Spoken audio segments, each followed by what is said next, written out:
Yes, you did it. You managed to do that lucid dream thing, when you're dreaming and can suddenly become aware of yourself. You can do anything you want in those dreams, have magical powers, move things with your mind, ride a flying bike, fish while sitting on a small cloud.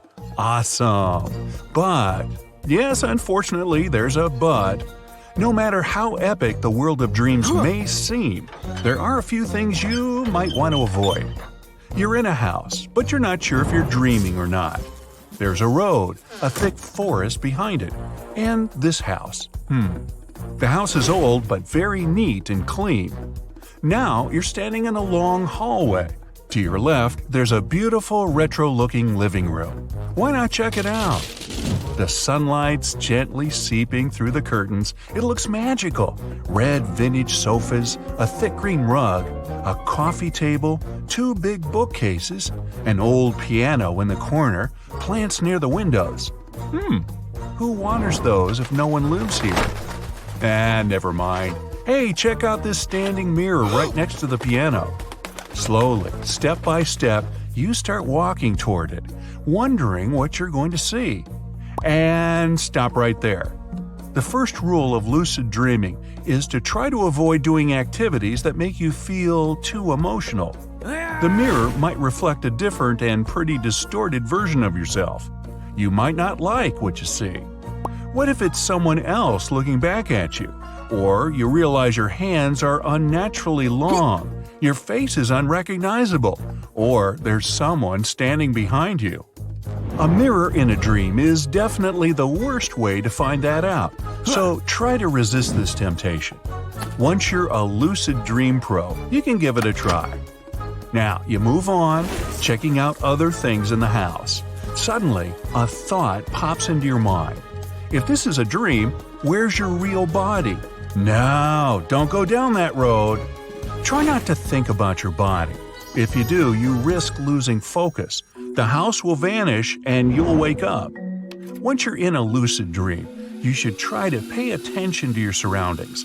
Anything else, especially thinking of yourself lying in bed, bye-bye, better luck next time. Okay, you're still in the house, focused on the things in the living room, not on your body. Time to move on. Check out some of the other… Wait, stop. You suddenly became very aware that you're in a creepy old house all by yourself. Why did you go in? What were you thinking? You start to feel extremely uncomfortable. What if someone lives here? So far, you've only been in the living room. You turn around and go back to the hall. Okay, the door you came in through is still there, but there are some wooden stairs over there. You can't quite see where they lead to. Did it suddenly get a bit darker? Is the sun going down? All of your biggest fears start popping in your head. You suddenly hear snakes hissing, and is that the sound of some giant animal? A dinosaur, maybe? Oh no! Is there a chicken in here too? Your biggest phobias all gathered in one place. The ground starts to shake. You panic and turn around to flee. Oh no! The door's gone! You take a step, fall into a bottomless pit, which brings me to the second thing to avoid. Try not to think about things that scare you or make you feel uncomfortable. We're all curious about scary scenarios, but your subconscious controls your dreams, and it knows all your suppressed fears. One tiny detail can escalate quickly and turn a nice lucid dream into a nightmare, or even wake you up. It might not be such a bad thing. So, you bring your focus back to the nice things in the house, and the darkness disappears. Okay, good. The door's back too. You walk outside, back to the main road. It's a beautiful day. Oh, is that your old high school friend? Great. You were just thinking about her the other day. This'll be a great chance to chat. Stop right there. When it comes to lucid dreaming, the fewer real-life places or people, the better. Lucid dreaming can make you feel like it's all real. It's not like you're going to wake up and think you actually talked to that person, but your subconscious will memorize how you felt about it. That can be a bit confusing if you end up meeting her in real life. Lucid dreams can create fake memories, which can lead to all sorts of real-world issues. So, the house, the road, the thick forest next to it. Did your mind come up with all that by itself? Of course. Giraffes aren't usually so tall their heads poke through the clouds. You can't normally fly up to pick up an apple from that top branch. And elephants don't really wear awesome necklaces and earrings. Your dreamland doesn't have any limits. Hey, enjoy it while you're there. If you don't, you might end up inside a boring dream where you slept through your alarm again. You could even have a lucid nightmare, or maybe they're the same thing. If you get too excited right away, your lucid dream could finish too quickly. Yes, lucid dreaming is like the best VR simulation ever. So, that's why you want to make it last. Sure, you can fly, see an epic waterfall, have magical powers, slide down a rainbow, enjoy a tropical paradise with coconuts and palms, but wait. Relax and try to stabilize your dream before you jump into any of that stuff. Start it off slowly with things that are more normal, like a road, house, meadow. Oh, hey, look, cute little rabbits and a deer. Much better to start your dream off that way. It takes some time to become skilled enough to do all those crazy things without waking up. You want it to be amazing and not just, boring or frustrating, or worst of all, end too soon. But also, keep moving. Don't aimlessly wander around. Forest, road, house, blah blah blah sounds interesting at first, but eventually you should move on to more fun things. Make a plan. In lucid dreams, time goes slower than it does in reality, so use it well. Don't try too hard to control everything in your dream. First off, that takes a lot of practice. And second, let some things surprise you. Hopefully, not some phobias hidden in the dark corners of your subconscious. Keep your eyes open in the dream. How else are you going to see all the wonders of the dream world? Closing your eyes a lot can be a sign to your body that you want to wake up. It's helpful when you're stuck in a bad dream and can't make those scary creatures go away. But if you're in the good place, don't spend too much time in your dreams, lucid or regular ones. They all happen during your REM, rapid eye movement sleep phase. In non-REM sleep, your eye movements, heart rate, and brain waves gradually slow down. And then, bam, REM phase comes around and your brain starts having fun. More than half the world's experience lucid dreams at least once, but few people can actually control them.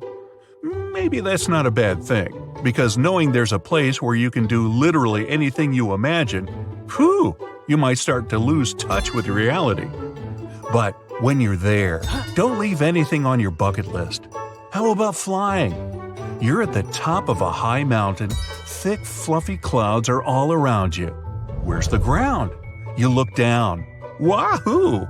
In your dream, you're not afraid of heights. You feel adrenaline pumping through your body. Hey, go for it. Jump, spread your wings.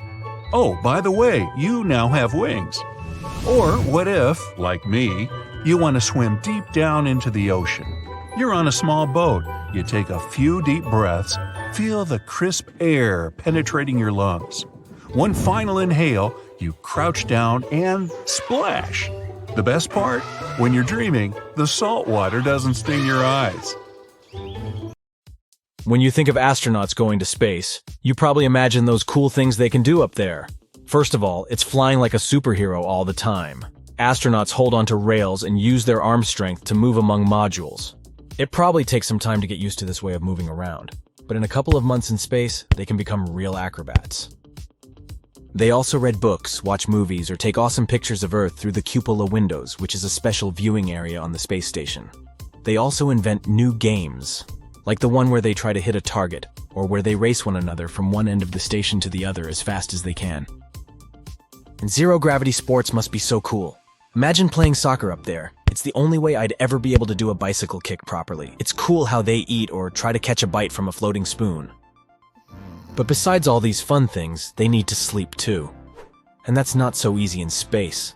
Not having gravity can be cool when you fool around and fly across your chamber. But it's definitely not that great when you're tired and can't wait for your head to hit the pillow. Because in space, that won't happen. Instead, astronauts have to sleep in small sleeping bags attached to the wall. This way, they won't float around or potentially bump into things while they're sleeping. No sleepwalkers up there, only sleep floaters. Astronaut orbited our home planet a whopping 17 times in a spacecraft, proving humans could live, work, and sleep in space. But just because it's possible doesn't mean it's easy.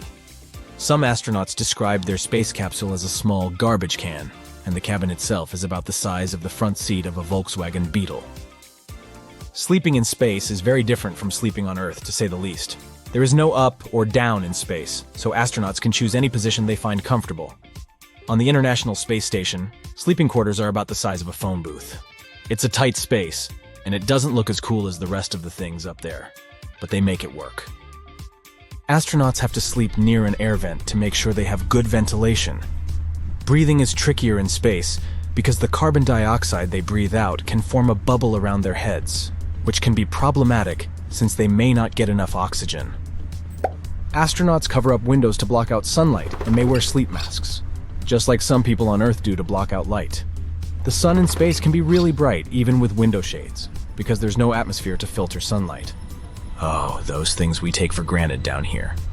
Also, the space station orbits Earth every 90 minutes, so astronauts get to see a new sunrise every hour and a half. The station can be noisy too, since they have all those fans and other equipment, so astronauts sometimes wear earplugs to help them sleep. We all become grumpy if we don't get enough sleep, with or without gravity. Not just that. A lack of sleep can affect our blood pressure, immune system, balance, and health in general. And it's way trickier when you're not feeling well up there than on Earth. NASA schedules its astronauts for about 8 to 8.5 hours of sleep per day. But those who work on the ISS, on average, go with 6 hours of sleep because the space environment can disrupt their natural sleep patterns. That's why it's not so unusual to have insomnia and sleep deprivation when in space. Astronauts sometimes have changes in their schedules. They have to work long shifts or finish tasks assigned at night. All this works against good sleep. That's why NASA has sleep education and promotes special relaxation techniques to help crew members sleep better. Dreams and nightmares are as common in space as they are on Earth. You just can't get away from your mind making up different scenarios while you're sleeping. And you know that feeling when you first wake up all groggy and sluggish? It's like your body and brain are still trying to catch up and fully wake up. You might feel a little bit disoriented, plus it might be hard for you to think clearly or move quickly. It's called sleep inertia. This feeling usually goes away after a little while. But it's probably way harder to get rid of it in space because many astronauts have issues with it. And even if you had perfect conditions for sleep, just being in space would probably disrupt your body's natural sleep-wake cycle. Two things regulate this cycle: the S process and circadian rhythms. The S process controls whether we are asleep or awake throughout the day. In space, your body gets less deep sleep, which means it goes through some changes in the S process. Circadian rhythms help regulate our internal body clock as well. In space, where such cues as exposure to light and darkness are a complete mess, you can't simply set your alarm clock at 7 a.m. every morning. At least up there, I'd have a good excuse for not doing this. To help astronauts adjust, NASA has added special lighting inside the space station, which mimics a regular day on Earth. They try to block out outside light at night and provide enough light during the day to help astronauts stay awake and sleep at the right times as much as possible. Astronauts need to be careful not to get exposed to blue light from electronic devices because that disrupts sleep too.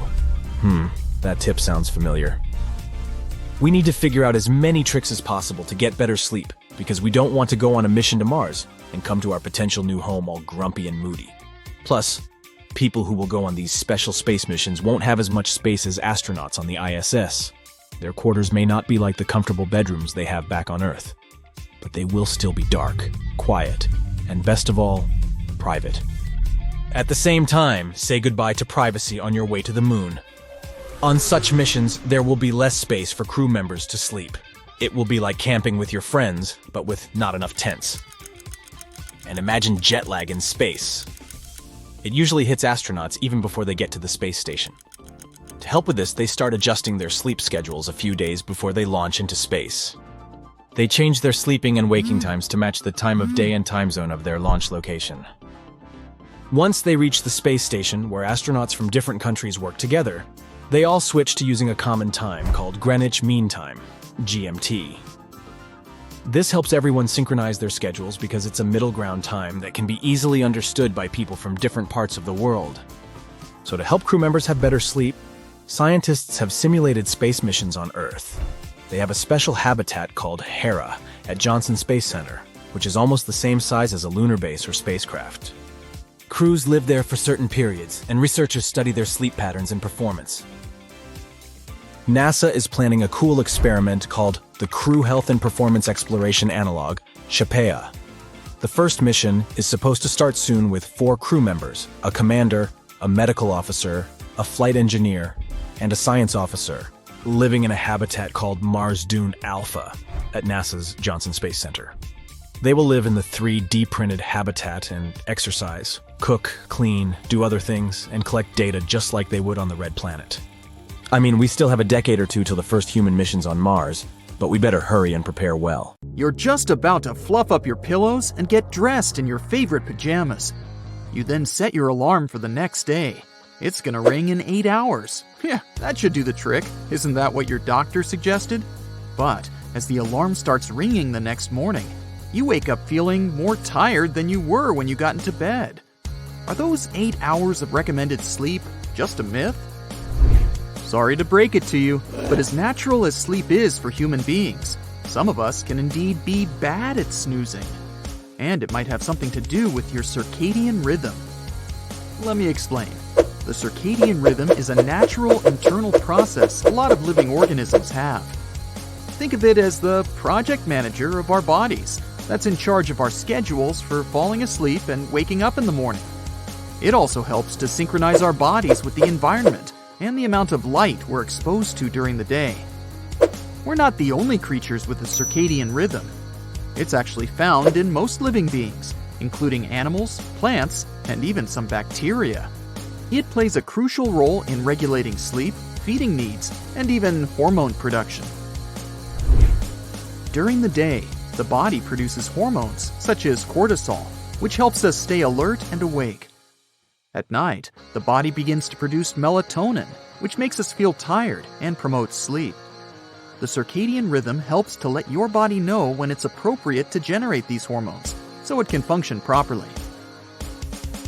When our circadian rhythm is messed up, like when we have jet lag or work irregular shifts at our jobs, our sleep patterns may become disrupted as well. What happens next? We can find it difficult to fall asleep, or we end up waking up frequently throughout the night. Or, as you might have experienced already, we end up feeling tired and groggy during the day, even if we've slept a reasonable number of hours during the night. To make sure our sleep pattern remains healthy, we need to have a consistent sleep schedule. It may also help if we expose ourselves to natural light during the day and avoid looking at screens, like our phone or tablet, before bedtime. By following these rules and ensuring that our body's internal clock is functioning okay, we can improve the quality of our sleep and overall well-being. We now know how important sleep is, but how much sleep do we actually need? The explanation is kind of complex. For starters, it has a lot to do with our age. When we're born, we need the most amount of sleep, somewhere around 14 to 17 hours of snooze time. As we grow older, by the time we're toddlers, we need 11 to 14 hours each day. Most teenagers need 8 to 10 hours of sleep, and by the time we're adults, we should be just fine with as little as 7 hours. Apart from age, genetics also has a lot to do with our sleep needs. Some people are naturally more prone to needing more or less sleep. Also, people who lead more active lifestyles may need more sleep to recover and regenerate their bodies. High levels of stress can affect our sleep and cause people to need more sleep to feel rested. You might have also noticed that you need more sleep when you've caught a cold or when you've eaten too much. Do all of us need to fall asleep at the same hour to feel rested? You've surely heard of some people being night owls, while others are considered larks. Night owls tend to be more energetic and productive at night, while larks are more productive in the morning.